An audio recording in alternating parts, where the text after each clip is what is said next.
हरदोई अधिवक्ता कनिष्क मल्होत्रा हत्याकांड का पुलिस ने किया खुलासा। सुपारी देकर करवाई गई थी अधिवक्ता की हत्या। शूटर समेत 5 लोगों को पुलिस ने किया गिरफ्तार कर पुलिस सभी को भेज रही जेल। हत्या में शामिल 2 शूटर लल्ला, राजवीर अभी चल रहे फरार। एसपी नीरज जादौन ने प्रेस वार्ता कर बताया, प्रॉपर्टी विवाद के चलते की गई थी अधिवक्ता की हत्या।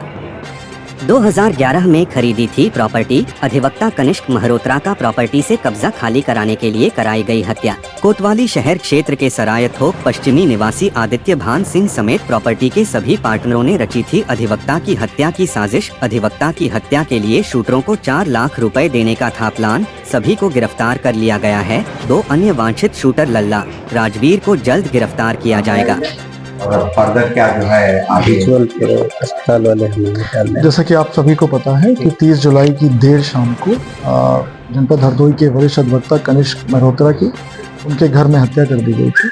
उस केस के खुलासे के लिए हरदोई पुलिस निरंतर प्रयासरत थी और लेट नाइट कल मुठभेड़ हुई थी, जिसमें जो शूटर था जिसका नाम नीरज था, उसको पुलिस ने घायल अवस्था में गिरफ्तार किया था। उसका डिटेल इंटरोगेशन हुआ और सीरियल एनालिसिस और आसपास के घटनास्थल के आसपास के सीसीटीवी फुटेज के आधार पर, साथ ही साथ जो वादी था उससे पूछताछ के आधार पर आज हरदोई पुलिस ने 5 लोगों को गिरफ्तार किया, जिसमें जो शूटर नीरज, जिसको हमने घायल अवस्था में कल रात को गिरफ्तार किया था, साथ ही साथ 4 पार्टनर हैं इस प्रॉपर्टी के, जिस प्रॉपर्टी को लेकर विवाद था, जिसमें आदित्य भान सिंह, शिखर गुप्ता, वीरे यादव तथा निरपेंद्र त्रिपाठी, इन 4 को पुलिस ने आज अरेस्ट किया है। इन्वेस्टिगेशन में ये तथ्य प्रकाश में आए हैं कि ये जो प्रॉपर्टी है वो 2011 में इन लोगों ने खरीदी थी। इनके साथ कुछ और पार्टनर्स भी थे उस समय, लेकिन बाद में वो पार्टनर्स विड्रॉ कर गए, तो अभी इस समय 4 इनके पार्टनर्स हैं, 4 जिसके नाम मैंने बताए हैं।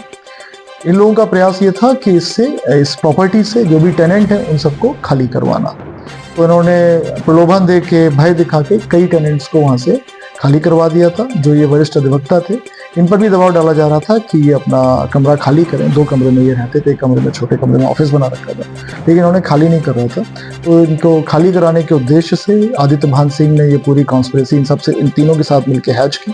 इसमें आदित्य भान सिंह पहले डेयरी का बिजनेस करता था, जिसमें उसके साथ एक रामू नाम का बदमाश काम करता था। रामू को इन लोगों ने मिल के 1,40,000 रुपये दिए। 4 लाख रुपये देने का प्लान था। घटना के बाद इनको बाकी के पैसे देने थे और रामू ने अपने साथियों के साथ मिलकर, जिसमें नीरज, लल्ला और राजवीर शामिल हैं, इनके साथ मिलकर इन्होंने घटना को अंजाम दिया। इसमें मोटरसाइकिल पे 3 लोग आए थे, राजवीर, नीरज और लल्ला। पहले इन्होंने शराब पी। शराब के ठेके के जो फुटेज है उसके आधार पर इस घटना का खुलासा हुआ। शराब पीने के पश्चात ये लोग घर पे गए, लल्ला और नीरज घर पे गए और लल्ला ने अंदर घुस के चैम्बर में, उनके ऑफिस में घुस के उनको घायल कर दिया था। घायल अवस्था में इनको लखनऊ ट्रामा सेंटर रेफर किया गया, जहाँ उनकी मृत्यु हुई थी। तो उसमें लल्ला भी वांछित है, राजवीर वांछित है और रामू वांछित। इन तीनों को पकड़ने के लिए हरदोई पुलिस की मल्टीपल टीम्स जगह जगह पर रेड कर रही है। उनको अतिशीघ्र गिरफ्तार किया जाए।